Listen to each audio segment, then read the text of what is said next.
Hello guys, how are you? Welcome to GeoMind. In this video, we will start the Silurian period. तो मैंने pre Cambrian, ओडोविशन और Cambrian की videos बना ली हैं। अगर आप चाहें तो उनको देख सकते हो। मैं वीडियो के एंड में आपको लिंक दे दूंगा। और प्लीज़ अगर आपको ये वीडियो अच्छी लगती है तो यार सब्सक्राइब करो, शेयर करो, कमेंट करो, क्योंकि आपके कमेंट करने से, सब्सक्राइब करने से, शेयर करने से एक मोटिवेशन मिलता है। क्योंकि काफ़ी टाइम लगता है यार इस डेटा को बनाने में, डिफरेंट टेक्स्ट बुक का रेफरेंस लेने में, ठीक है, साथ ही साथ डिफरेंट वेबसाइट से एक डेटा लेने में, तो एक मोटिवेशन जरूर मिलता है। तो please share, subscribe and comment. तो चलिए शुरू करते हैं। तो पिछली वीडियो में हमने देखा था कि पेलियो क्लाइमेट जो था वो वार्म था, 18 to 20 डिग्री सेल्सियस था। बाय द वे मैंने पिछली वीडियो में अकेडियन, कैलेडोनियन, ओरोजनी वगैरह ये सब डिस्कस कर लिए। तो पिछली वीडियो को, जो पार्ट 1 वीडियो है, उसको देखना ना भूलें। तो फिर हम इसमें डिस्कस करते हैं, ठीक है। तो टेम्परेचर जो था 18 to 20 डिग्री सेल्सियस था, ऑक्सीजन 14% थी और CO2 4400 ppm थी, यानी कि काफ़ी हाई थी आज के मुकाबले। तो अगर आप आज को देखेंगे तो आज लगभग 407 ppm है, ठीक है, CO2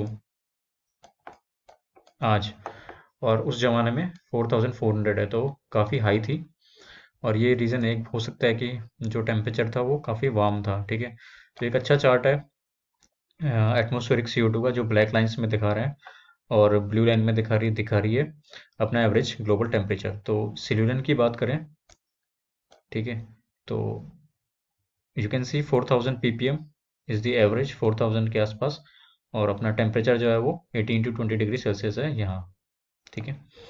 और ओडोविशन में आप देख सकते हो, मैंने पिछले डिस्कस किया था कि जो ग्लेशिएशन इवेंट हुआ था, जिसकी वजह से मास एक्सटिंक्शन भी हुआ था पहला, तो वो यहाँ सिट कर रहा है, तो काफ़ी लो टेम्परेचर हो गया था, ठीक है।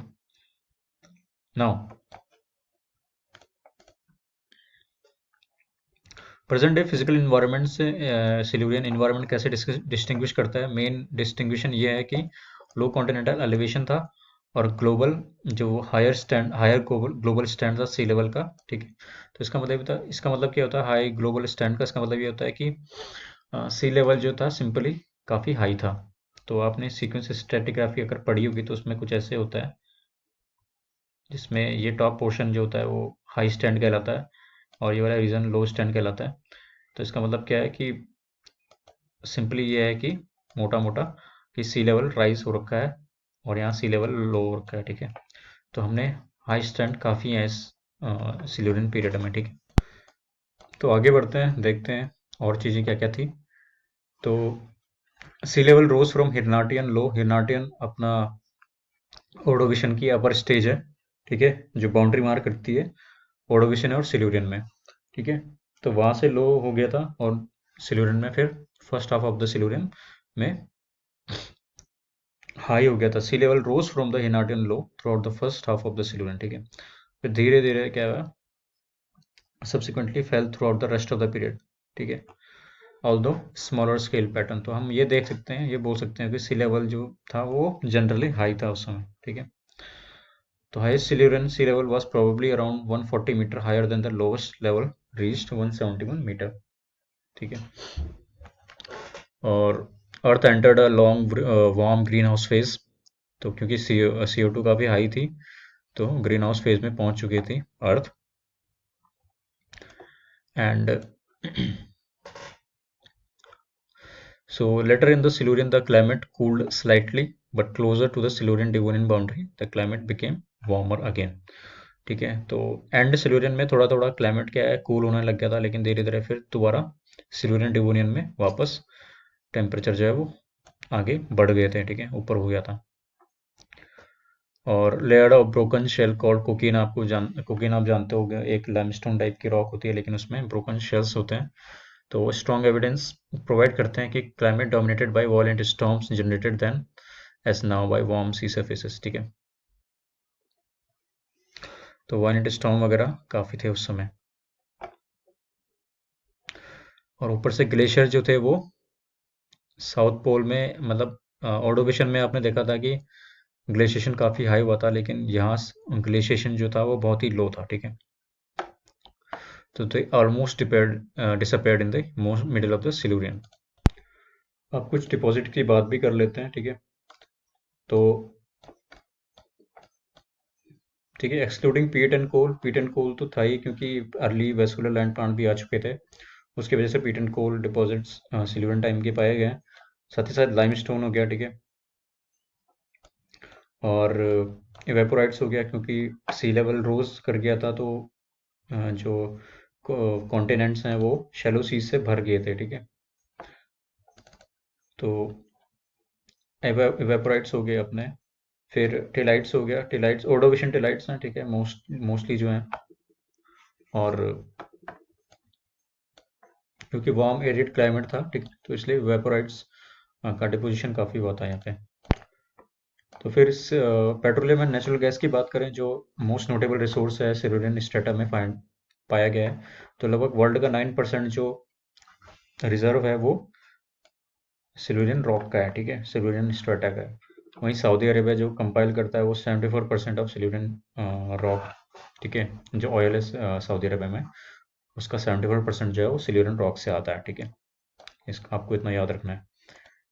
फिर सिल्यूरियन लाइफ की बात करें तो multi cellular life began to appear on the land, ठीक है, लाइफ लैंड में मल्टी सेलुलर लाइफ, जैसे कि वेस्कुलर प्लांट आने लग गए थे, ब्रायोफाइट टाइप के प्लांट, ठीक है, वेस्कुलर प्लांट आने लग गए थे, जैसे कि कुक्सोनिया हो गया, ठीक है। वहीं आर्थ्रोपॉड्स जो है first animal found on land during Silurian, तो एक मिलीपीड टाइप का ऑर्गेनिज्म लैंड में आने लग गया था, ठीक है, जो एक आर्थ्रोपॉड था। वहीं शार्क्स के जो प्रिमिटिव शार्क्स थी वो आने लग गई थी, और बोनी फिशेस भी आने लग गई थी। तो शार्क जो होती है वो कार्टिलेज फिश होती है, और बोनी फिश नहीं होती है, ठीक है, वो डिफरेंट होती है। तो सिग्निफिकेंट माइलस्टोन जो था सिल्यूरियन में वो था वास्कुलर प्लांट्स का आना, और डाइवर्सिफिकेशन ऑफ बोनी फिशेस, ठीक है, और आर्थ्रोपोड्स का लैंड में आना, ठीक है। और अदर जो थे वो तो लेट ऑर्डोविजन में हमने देखा था कि एक्सटिंक्शन भी हुआ था, तो उसमें जो कुछ स्पीसीज एक्सटिंक्ट भी हो गई थी, लेकिन कुछ सर्वाइवड भी थी, जैसे कि नोटिलॉइड्स, ब्रैकियोपॉड्स, ब्रायोजोआ, ठीक है, क्रिनॉइड्स। और एक इम्पोर्टेंट जो ब्रैकियोपॉड था वो था पेंटामरस, काफ़ी बड़ा था, जैसे कि इसमें देख रहे हैं ये। तो पेंटामरस के आसपास कुछ और स्पीशीज भी रहती थी, तो उसको पेंटामरस कम्युनिटी नाम दिया गया है पेरेंटोलॉजिस्ट ने। तो आप देख सकते हो कि और क्या है, ह्यालसाइट्स, निडारिया, ठीक है, ये हो गया। वहीं ब्रायोजोआ हो गया अपना ही, ये कोरल टाइप का होता है ब्रायोजोआ। कोरल नहीं होता है, लेकिन कोरल जैसा होता है ब्रायोजोआ, ठीक है। तो कुछ ऐसा है। तो Pentamerus community was an early Silurian community dominated by large shell brachiopod, इनको लैम्प शेल भी बोलते हैं, of the species Pentamerus oblongus, ठीक है। फिर आर्थ्रोपॉड की बात करें, जो मैं पहले डिस्कस कर रहा था कि पहला मिलीपीड जैसा ऑर्गेनिज्म आया था, तो वो था न्यूमोडेस्मस। तो कुछ ऐसा दिखता था। First myriapod and the oldest known creature to have lived on land and earliest documented arthropod with tracheal system, ठीक है। तो पहले आर्थ्रोपॉड जो थे वो मरीन थे, लेकिन ये पहला लैंड में आया था, तो इसने अपना ट्रैकियल सिस्टम डेवलप कर दिया था, जैसे कि सांस लेने का, ठीक है। जितने हम ऑर्गेनिज्म हैं जो लैंड में रहते हैं उनके पास ट्रैकियल सिस्टम होता है, जो डायरेक्ट ऑक्सीजन लेता है एंड CO2 बाहर छोड़ता है, ठीक है। तो first non oxygen breathing animal on land. फिर इसको सी स्कॉर्पियन की बात करें तो हमने देखा था कि ऑर्डोविशन में तो सी स्कॉर्पियन आए थे, लेकिन अपने सिल्यूरियन में इनकी डाइवर्सिफिकेशन होने लग गई थी, ठीक है। तो जो present day horse shoe crabs हैं, ठीक है, ये इनके रिलेटिव्स हैं। तो आप यूरेटपेरिड्स या सी स्कॉर्पियन को हॉर्स शू क्रैब का एंसेस्टर मान सकते हो, ठीक है। So one of the sea scorpion of the Silurian grew to be 10 feet long, तो काफ़ी बड़े हो चुके थे, डाइवर्सिफिकेशन आ चुकी थी। तो यूरेप्टेरिड्स जो है एक क्लासिकल एग्जांपल है सिल्यूरियन पीरियड का, ठीक है, जहाँ इनकी डाइवर्सिफिकेशन हुई थी। तो ये कुछ स्पीशीज हैं जिनमें one of the biggest species is यूकोलोरेप्टस, ठीक है, 2 मीटर से भी ज़्यादा बड़ा था। तो ऐसा कुछ दिखते थे। फिर आ चुके थे कोरल्स। कोरल्स पहले आ चुके थे, लेकिन यहाँ पे कोरल्स ने फिर रीफ बनाना शुरू किया है, कॉलोनीज में रहने लग गए थे, ठीक है। तो टैबुलाटा, रिगोसा, ये 2 फेमस कोरल्स हैं, इन्होंने रीफ बनाना शुरू किया था। तो अब ये देख सकते हो एज इज 488, तो पहले आ चुके थे, लेकिन यहाँ इन्होंने रीफ बनाना शुरू किया। फिर फिश जो थी सिल्यूरियन में, फिशेस की भी थोड़ा डाइवर्सिफिकेशन होने लगी थी। तो these were some of the earliest vertebrates animals with a soft cartilage backbones। तो vertebrates जो होती हैं जिनके बैकबोन होती है उनको वर्टिब्रेट्स बोलते हैं। तो जो फिशेस थी वो उन्होंने प्रिमिटिव वर्टिब्रेट्स बोल सकते हैं इनको। तो जो प्लेकोडर्म्स थे वो प्रिमिटिव जॉड फिशेस थी। तो इनकी जो जॉ थे वो बोनी टाइप के जो कार्टिलेज होती हैं, प्लेट्स होती हैं, उनसे बनी हुई थी।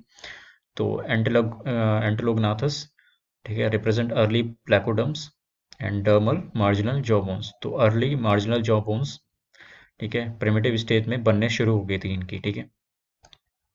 And these animals would soon rule the seas. तो हम डिवोनियन में आगे देखेंगे कि कैसे जो एज ऑफ फिशेस डिवोनियन को बोलते हैं, वहाँ इनका सबसे ज़्यादा डाइवर्सिफिकेशन हो चुका था, ठीक है। तो by end of Silurian many fishes with jaws and real bones were swimming in the waters, ठीक है।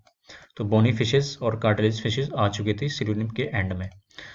और ये फिश है जो एंसेस्टर है बोनी फिश और कार्टिलेज फिश का, इसको अकैंथोडी भी बोलते हैं, ठीक है। Sometimes called spiny sharks and sharing features with both bony fish and cartilage fish, ठीक है। तो ये शार्क के एंसेस्टर बोल सकते हैं हम इनको। और कार्टिलेज फिश को हम बोलते हैं कॉन्ट्रेक्टाइज, और बोनी फिशेस को हम शायद बोलते हैं ऑस्टियोथाइज, कुछ ऐसे बोलते हैं, आप चेक कर सकते हो। फिर आगे बढ़ते हैं वेस्कुलर लैंड प्लांट्स की तरफ। तो हमने देखा था कि वेस्कुलर लैंड प्लांट आ चुके थे सिल्यूरियन पीरियड में, एंड वन ऑफ द जो क्लासिक एग्जांपल है वो है कुक्सोनिया। ये कुक्सोनिया है, ठीक है। तो इन्होंने आते ही अर्थ का एनवायरनमेंट चेंज कर दिया था, ठीक है। और evolution of vascular land plant का जो इवोल्यूशन हुआ था वो मच फास्टर था एनिमल इवोल्यूशन से उस टाइम पे। और एक वजह ये भी थी कि क्योंकि जो एक्वाटिक एनवायरनमेंट होते हैं वो स्टेबल होते हैं, वहीं टेरेस्ट्रियल एनवायरनमेंट जो होते हैं वो उनमें उनमें रहने के लिए डाइवर्सिफिकेशन की ज़रूरत होती है, क्योंकि वो एनवायरनमेंट जो होता है एक्सट्रीम होता है टेरेस्ट्रियल एनवायरनमेंट। तो इसलिए हो सकता है कि भाई जब लैंड प्लांट आए थे तो वो बहुत जल्दी इवॉल्व कर गए एनिमल्स थे, तो क्योंकि एनिमल्स उस समय मरीन ही थे, एक्सेप्ट ऑर्थ्रोपोड्स, ठीक है। एक ऑर्थ्रोपोड जैसे न्यूमोडेस्मस जो हमने पहले डिस्कस किया है, ठीक है। तो by the end of Silurian very simple and small, but जो प्लांट्स था लैंड प्लांट्स थे सिल्यूरियन के वो स्मॉल एंड सिंपल थे, कुछ सेंटीमीटर ही, ज़्यादा बड़े नहीं थे, कुछ सेंटीमीटर ही लंबे थे। लेकिन डिवोनियन के एंड में क्या होता, सारे जो प्रेजेंट डे प्लांट की लीनिएज है वो आ चुकी थी डिवोनियन पीरियड में, एक्सेप्ट फ्लावरिंग प्लांट। तो फ्लावरिंग प्लांट हमारे क्रिटेशियस में आए थे, जिनको हम एंजियोस्पर्म्स भी बोलते हैं, ठीक है। फिर आगे बढ़ते हैं, दूसरा प्लांट जो इम्पोर्टेंस था वो था बरागवनाथिया, ठीक है। ये फर्न टाइप का था, लाइकोपोडिया फाइटा, लाइकोपिड्स। इसके बारे में हम डिवोनियन में भी डिस्कस करेंगे। तो लाइकोपिड्स प्लांट्स मतलब हैड ट्रू लीव्स, ठीक है। तो कुक्सोनिया के पास लीव्स नहीं थी, बरागवनाथियास के पास लीव्स थी, बहुत ही पतली पतली लीव्स, देख सकते हो आप इधर, ठीक है। Bearing a single strand of vascular tissues, ठीक है। तो lycopsids were first lineage of plant plants to evolve tracheids. Tracheids मतलब जाइलम एंड फ्लोएम जो आजकल होता है वेस्कुलर प्लांट्स में, तो इन्होंने ही इवोल्यूशन करना स्टार्ट किया दिया था, ठीक है। तो ट्रू लीव्स, लार्ज स्टेचर, ठीक है, तो ऐसा कुछ था। तो ये ज़्यादा बड़ा था कुक्सोनिया से, तो आपको इतना ध्यान रखना है, ठीक है। फिर कोरिलेशन की बात करें तो ग्रेप्टोलाइट्स, ब्रैकियोपोड्स, कॉनोडोन, ठीक है, ये सारे इंडेक्स फॉसिल्स यूज़ किए गए हैं सिल्यूरियन स्ट्रेटा की कोरिलेशन में। साथ ही साथ आइसोटोप स्ट्रेटिग्राफी का भी यूज़ किया गया। तो आज का क्वेश्चन ये है कि अगर ऑक्सीजन 18 और ऑक्सीजन 16 का रेशो हाई है, ठीक है, high values of O18 to O16 ratio indicate what type of climate. तो आपको ये कमेंट बॉक्स में लिखना है कि कैसा क्लाइमेट रिप्रेजेंट करता है हाई वैल्यू अगर O18 और O16 की होगी तो, ठीक है। तो आज के लिए इतना ही, अगली वीडियो हम शुरू करेंगे Devonian period. Please like, share and subscribe, ठीक, थैंक यू।